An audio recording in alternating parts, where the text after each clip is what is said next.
आगमते जिनवरे बाखियो गणधरते हियड़े राखियो तेनो रस जेणे चाखियो ते हुओ शिव सुख साखियो ते हुओ शिव सुख साखियो।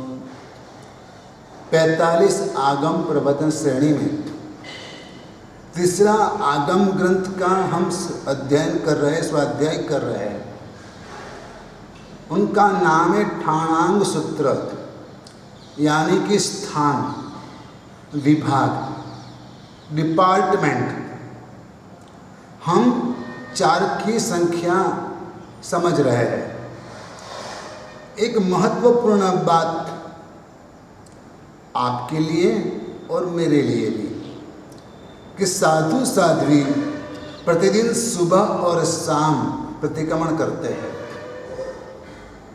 और कई आराधक आत्माएं, श्रावक श्राविकाएं दोनों टाइम प्रतिक्रमण करते हैं। लेकिन प्रतिक्रमण करने की वजह क्या? क्यों करना चाहिए प्रतिक्रमण? हाँ, आप कहोगे पापों का प्रायश्चित करने के लिए, लेकिन 4 वजह से प्रतिक्रमण करना होता है। उसके लिए वंदित्व सूत्र में गाथा आती है, परिसिद्धाणम करणे किच्चाणम करणे परिक्रमणम असद्दणे तहा विवर्य परुवणाएय। यानी कि भगवान ने जो आज्ञा की है वह आज्ञा से कुछ भी अपोज में किया, विरुद्ध में किया, तो उसके लिए प्रतिक्रमण करना चाहिए। भगवान की आज्ञा का खंडन किया, उसकी वजह से प्रतिक्रमण करना चाहिए। और दूसरी वजह, जो करने योग्य था वह न किया, इसलिए प्रतिक्रमण करना चाहिए। तीसरी बात कि भगवान के वचन के ऊपर अश्रद्धा, और अश्रद्धा की वजह से प्रतिक्रमण करना चाहिए। भगवान के वचन के ऊपर अश्रद्धा कभी नहीं रखनी चाहिए, लेकिन कभी कभार बाहर की बातें सुनकर, लोगों की बौद्धिकता को मानकर, उनकी दलीलें, उनकी आर्गुमेंट सुनकर कभी हमें भगवान के वचन के प्रति अश्रद्धा हो जाती है, होने की संभावना रहती है। कई लोग वैसे आपको समझाने वाले मिल जाते हैं। मैं एक युवक को जानता हूं कि उसने एक कोई खास संप्रदाय की 2 बुकें पढ़ ली 1-2 बार, और उसके मन में उनकी बातें बराबर ठस गई। वो पहले से मेरे परिचय में था, लेकिन ये 2 बुक पढ़ने के बाद वो मेरे साथ आर्ग्यूमेंट करने लगा तरह तरह की। मैंने कहा, तूने वो संप्रदाय की बातें पढ़ी, वो धर्म की बातें पढ़ी, उनकी बुक पढ़ी, तूने जैन धर्म का अभ्यास कब किया? पहले जैन धर्म का अध्ययन कर, जैन धर्म का डीप में स्टडी कर, और आगे जाने के बाद तू अन्य धर्म की बातें को सुन। लेकिन अधिकांश जैनी ऐसे हैं कि जिनको जैन धर्म के मूलभूत सिद्धांतों की कोई बातें मालूम नहीं है, जैन धर्म का कभी अध्ययन किया नहीं, डीप में गए नहीं, और अन्य धर्म की बातें सुनकर अपने दोस्तों की, फ्रेंड सर्कल की बातों में आकर जैन धर्म की टीका निंदा करने लगते हैं, जबकि खुद जैन कुल में पैदा हुआ है, फिर भी उसे जैन धर्म के बारे में कुछ पता नहीं है। और फिर जो माता पिता कहते हैं कि हमारे धर्म में ऐसा कहाँ है, और ऐसा करना चाहिए, तब वहाँ आर्ग्यूमेंट करते हैं। जिन धर्म के प्रति अश्रद्धा करना वह प्रतिक्रमण करने की वजह है। अश्रद्धा नहीं होनी चाहिए। और चौथी बात हमारे लिए विशेष रूप से और आपके लिए भी, परमात्मा ने जिन वाणी में जो कहा है, आगम ग्रंथों में जो बातें कही है, उससे विपरीत बातें लोगों में फैलाना, विपरीत परुपणा, विवर्य परुवणा एव, प्रतिक्रमण करने की 4 वजह में एक ये भी वजह है। पहली वजह आज्ञा से विरुद्ध किया, दूसरी वजह करने योग्य नहीं किया, तीसरी वजह भगवान की बातों में अविश्वास किया, श्रद्धा नहीं रखी, और चौथी वजह कि भगवान ने जो कहा है, आगम ग्रंथों में जो बातें, उससे विपरीत बातें कही। उस सूत्र रूपणा भी कहते हैं, वो बहुत बड़ा पाप है। जैसे मरीचि ने, भगवान महावीर की आत्मा ने अपने पूर्व तीसरे भव के अंदर, मरीचि के भव में, शिष्य के लोग में वैसा बोल दिया, कपिला इत्थम्पि अय्यम्पि, हे कपिल, वहाँ भी धर्म है और यहाँ भी धर्म है।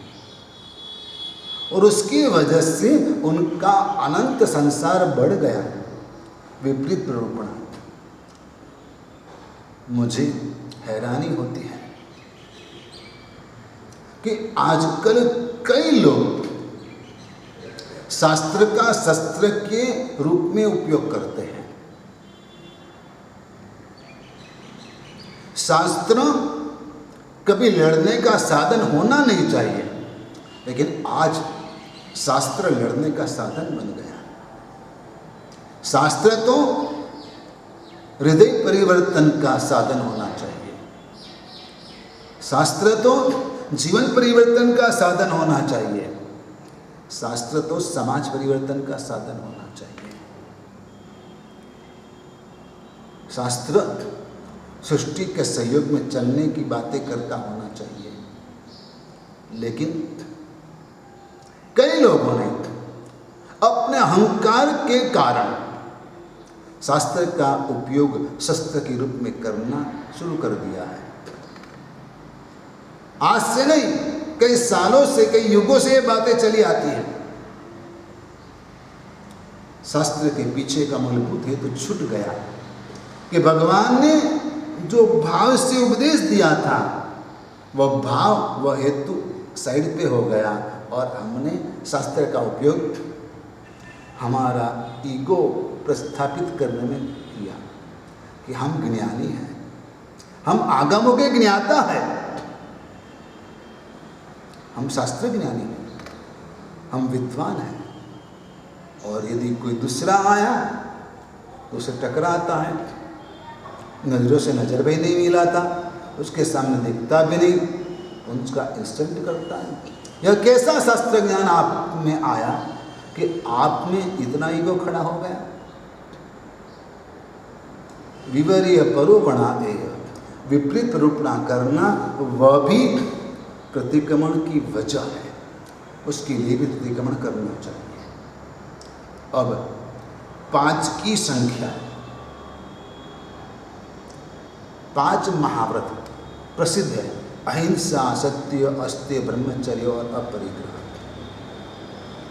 साधु के लिए और पौषध करने वाले श्रावकों के लिए, सामयिक करने के वाले श्रावकों के लिए 5 समिति होती है, यानी कि 5 मर्यादा।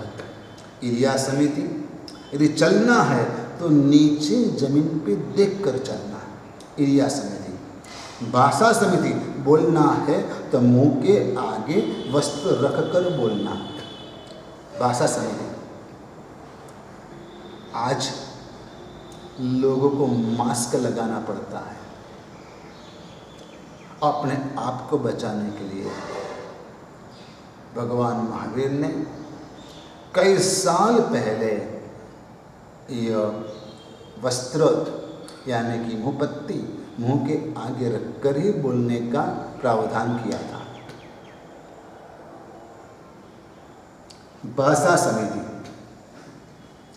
ऐसा समिति साधु भिक्षा के लिए जाता है तो किस रूप से, किस ढंग से भिक्षा लेना, उसकी जो मर्यादा है वह बातों में समझकर चलना, उसे ऐसा समिति कहते हैं। आदान बंडमत्त निक्षेपणा समिति, यानी कि साधु को या श्रावक को पौषध के अंदर कोई भी चीज़ लेना है, कोई भी चीज़ रखनी है तो कैसे लिया जाए, कैसे रखा जाए, वह जो मर्यादा है उसे आदान बंडमत्त निक्षेपणा समिति कहते हैं। और पारिष्टापनिका समिति, कभी साधु वस्त्र धोते हैं, पानी उसका गंदा निकलता है या तो मलमूत्र वगैरह है, वह सब कहाँ डाला जाए, किसी जगह में किस रूप में डाला जाए, उसे पारिष्टापनिका समिति कहते हैं। यह 5 समिति सभी जीवों की रक्षा के लिए ही है, साधु जीवन की मर्यादा के लिए, ये पालन के लिए ही है। ये 5 समिति बताई। जिन शासन की व्यवस्था चलाने के लिए 5 तरह का व्यवहार है। आगम व्यवहार, जो कुछ भी करना है आगम के आधार पर करना है, आगम व्यवहार।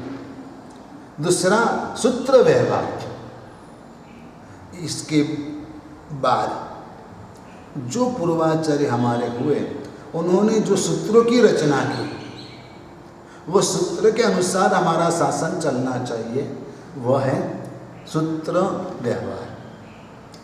तीसरी बात आज्ञा व्यवहार, आगम में जो भी लिखा है, सूत्रों में जो भी कहा है, लेकिन वर्तमान में जो वडिल स्थविर गीतार्थ वैसे गच्छनायक यदि आपको आज्ञा करते हैं तो वैसी आज्ञा पर चलना, वह आज्ञा व्यवहार। धारणा व्यवहार, उस समय ऐसा था और इस रूप से कहा गया था, अभी ऐसे संजोग खड़े हुए हैं तो ऐसा करना चाहिए, वैसी धारणा। तो धारणा व्यवहार। और जित व्यवहार, 5वां जित व्यवहार।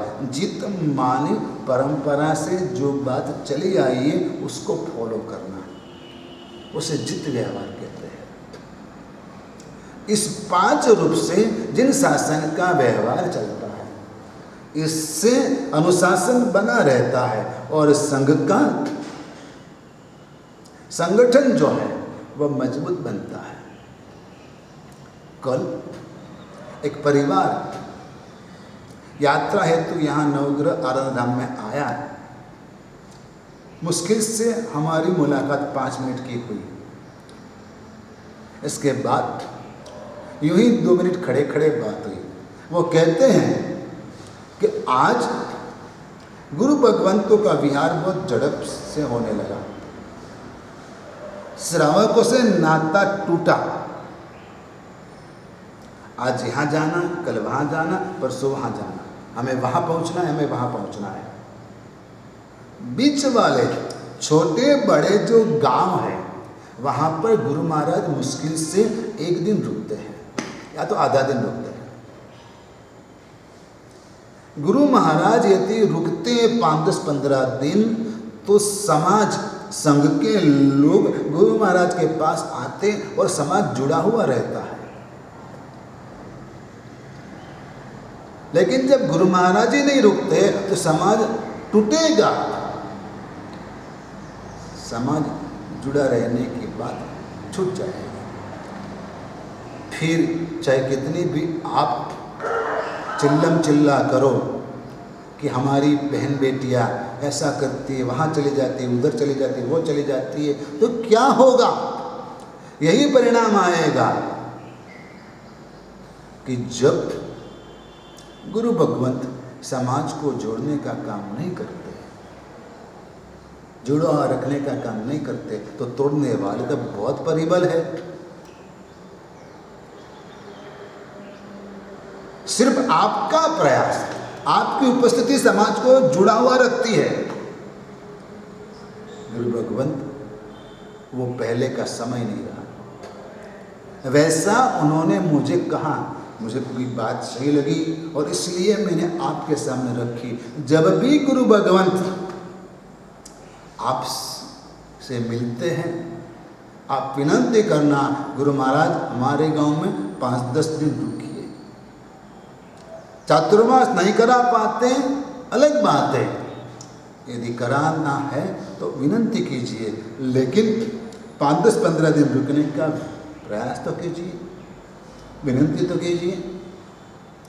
यदि आप विनती करेंगे, यदि आप विनती करेंगे तो कोई गुरु भगवंत रुक भी जाएंगे। मुझे पता है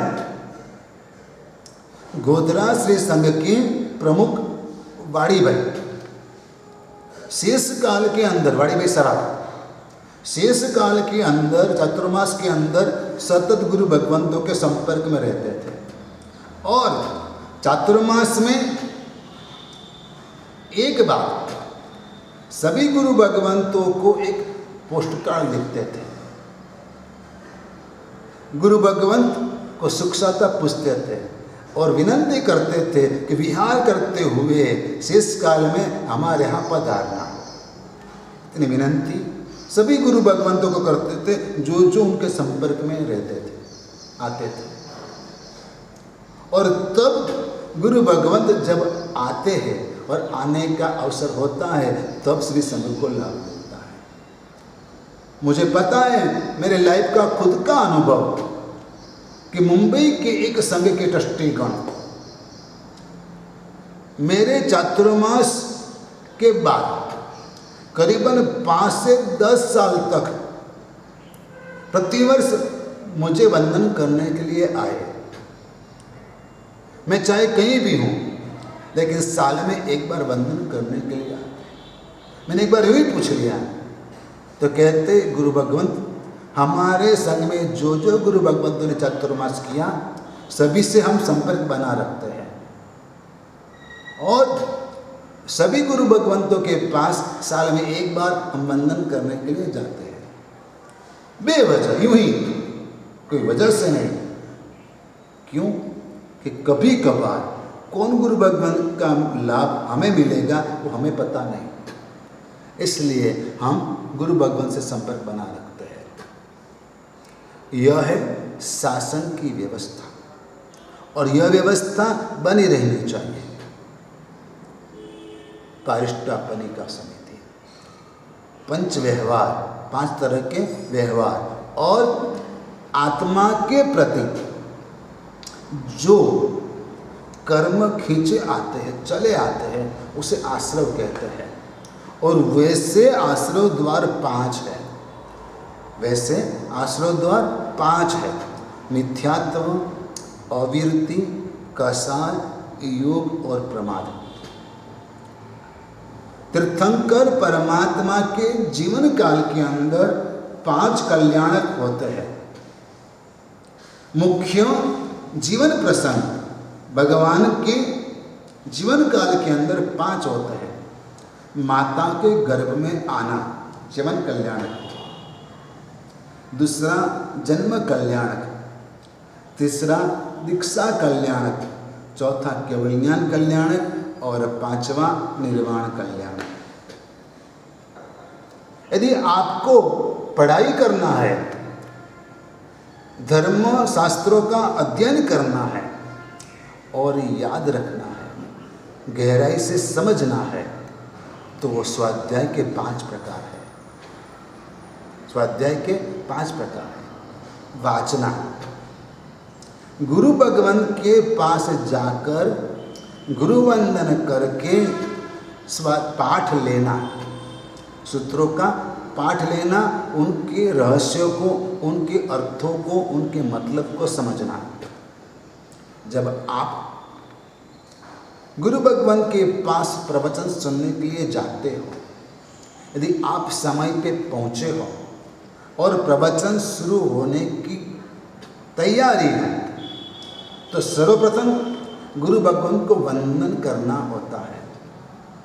एक गुरु भगवान का विनय है, क्योंकि आपको गुरु भगवान से ज्ञान प्राप्ति करनी है। तो गुरु वंदन करने के बाद आपको एक्स्ट्रा 3 क्षमासमण देना होता है। वायना संदेशाहू, वायना लेसु और वायना पसाई करसो जी। कई लोगों को यह विधि या व्यवहार का पता ही नहीं है, और जिसको भी थोड़ा बहुत भी पता है वो तीसरी बात में बोलने में गड़बड़ी कर ही देते हैं। इचकारी भगवान पसाई करी वायना पसाई करसो जी, ऐसा बोलना होता है, लेकिन बोलते इच्छा कर्ण संदेश भगवान वायना पसाई करसो जी। कोई वैसी गड़बड़ी भी कर देते हैं। वायना यानी कि वाचना, वायना यानी कि वाचना। गुरु भगवान जो ग्रंथ का आपको अध्ययन करा रहे हैं, वो ग्रंथ के माध्यम से आपको समझा रहे हैं। वो ग्रंथ के जो श्लोक हैं, जो गाथा है, वो आपको बताएंगे, आपको बुलाएंगे और आपको समझाएंगे। उसे वाचना कहते हैं। तो स्वाध्याय का पहला प्रकार है वाचना। कुछ भी अध्ययन करना है तो पहले गुरु भगवान से वाचना लेनी होती है। दूसरा है पूछना। आपको पूछना चाहिए। जो गुरु भगवान ने समझाया वह समझ में नहीं आया तो आपको गुरु भगवान से पूछना चाहिए। यदि एक बार वाचना ले ली, आप अपने स्थान पे चले गए, लेकिन उसके बाद आपके दिमाग में कोई प्रश्न पैदा हुआ तो गुरु भगवान से पूछना, वह है पूछना। स्वाध्याय का एक प्रकार है। एक पंडित जी ने मुझे कहा था कि मेरे पास एक स्टूडेंट आता था और मैं उसे पढ़ाता था, मैं पाठ देता था, दूसरे दिन पूछता सब कुछ समझ में आ गया, कुछ पूछना है तो कहने सब कुछ बराबर समझ में आ गया, कुछ पूछना नहीं है। एक दिन पंडित जी ने मेरे सामने उस स्टूडेंट को कहा कि देख, जिसको पढ़ने के बाद कुछ पूछना नहीं होता है, वह या तो बहुत बड़ा स्मार्ट व्यक्ति है कि उसको कोई प्रश्न ही पैदा नहीं होता, जो समझा तो समझ जाता है। दूसरा बेवकूफ़ है, बुद्धू है, उसको कुछ समझ में नहीं आया इसलिए हाँ हाँ करता रहता है। लेकिन पढ़ने वाले को तो प्रश्न पैदा होगा ही और होना ही चाहिए, और गुरु भगवान से पूछना ही चाहिए। आप आजकल प्रवचन सुनते हो, लेकिन प्रवचन सुनने के वक्त या तो प्रवचन सुनने के बाद कभी भी कोई प्रश्न करते ही नहीं हो, तो हमें क्या समझना चाहिए?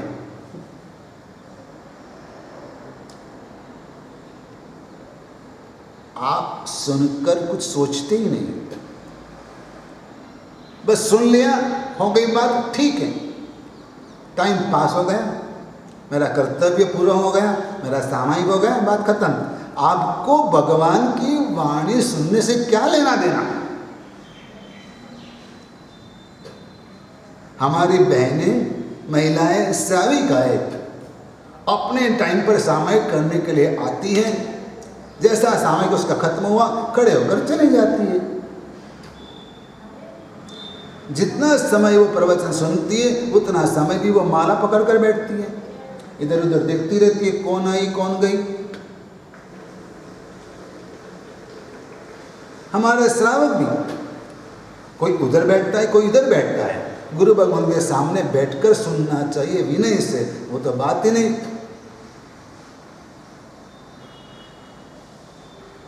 प्रवचन सुनने के लिए, प्रवचन स्टार्ट करने के लिए कई जगह गुरु भगवान को इंतजार करना पड़ता है। 2 लोग आए तब मैं प्रवचन चालू करूं, फिर मुश्किल से 10-15 लोग आते हैं और ट्रस्टी तो सिर्फ 5 मिनट जाहिरात करने के लिए ही आते हैं, अनाउंसमेंट करने के लिए आते हैं, बस बात खत्म हो गई। तो धर्म आपके जीवन में कैसे आएगा? शास्त्र ग्रंथों का अध्ययन आपके जीवन में कैसे होगा? वाचना, पृच्छना, इसके बाद तीसरा स्टेप है परावर्तना, रिवीजन करना। जो कुछ भी आपने सुना उसका रिवीजन करना। आप गुरु भगवंत के प्रवचन में जाओ तो खाली हाथ मत जाना, नोट पेन लेकर जाना, और जो कुछ भी नई बात आपको मिले वो आपको नोट डाउन करना चाहिए। और तब मन में से कोई प्रश्न पैदा होगा और तब आप परावर्तना कर पाओगे। वाचना, पृच्छना, परावर्तना। इसके बाद आता है अनुप्रेक्षा, माने कि चिंतन। जो गुरु भगवंत ने ज्ञान दिया उसके ऊपर चिंतन करना, उसमें से कुछ नया निकाल लेना, नई बात पकड़ लेना, उसे अनुप्रेक्षा कहते हैं। और पांचवा स्टेप है धर्म कथा। आपके परिवार के सदस्यों के साथ, आपके मित्रों के साथ आप धर्म चर्चा करें, धर्म कथा करें, आपके घर में धर्म की बातें हो, यह है धर्म कथा। तब जाके जिन वाणी का श्रवण आपको मोक्ष मार्ग के प्रति ले जाता है, आप उस रूप से स्वाध्याय करें ताकि आपका कल्याण, धर्मलाभ, आशीर्वाद